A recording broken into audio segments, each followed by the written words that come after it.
And my last question: this is your first pay-per-view since Donald Trump won the election. I know he's a close friend of you, but from a business side, how does that change the UFC?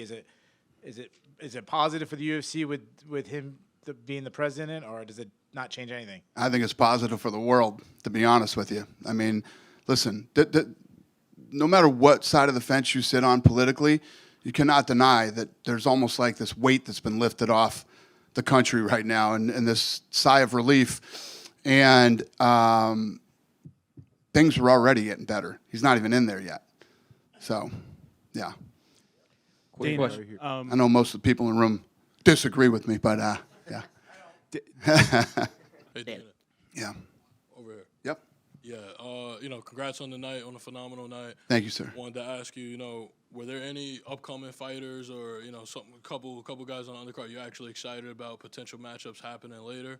And also, just to emphasize the impact of tonight, with the past presidential election and everything going on the grandest stage possibly in the country, just the overall energy and everything tonight.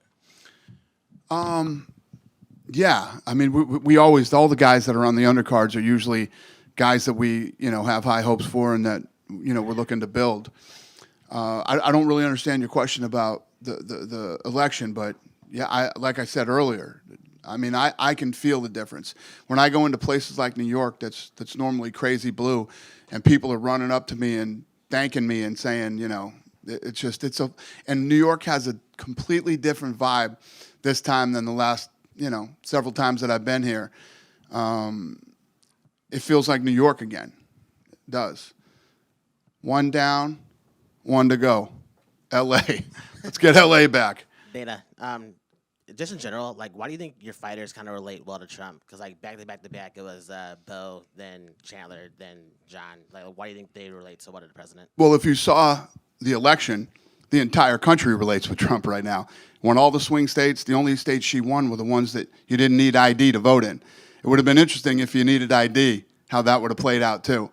I think that the whole country, it feels like somebody hit the reset button.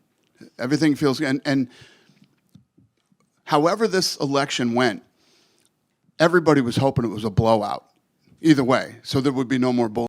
And what I think everybody's tired of the bullshit, man. We're all tired. We all just want to live our lives and run our businesses and raise our families and do all that. And hopefully this stuff will all simmer down in the next 4 years. I was asking that because, when you had the speech when he got elected, you think, Butts with the Boys, all the podcasters. So it seems like a lot of young men, relate well to Trump. So just how the fighters kind of relate to him tonight.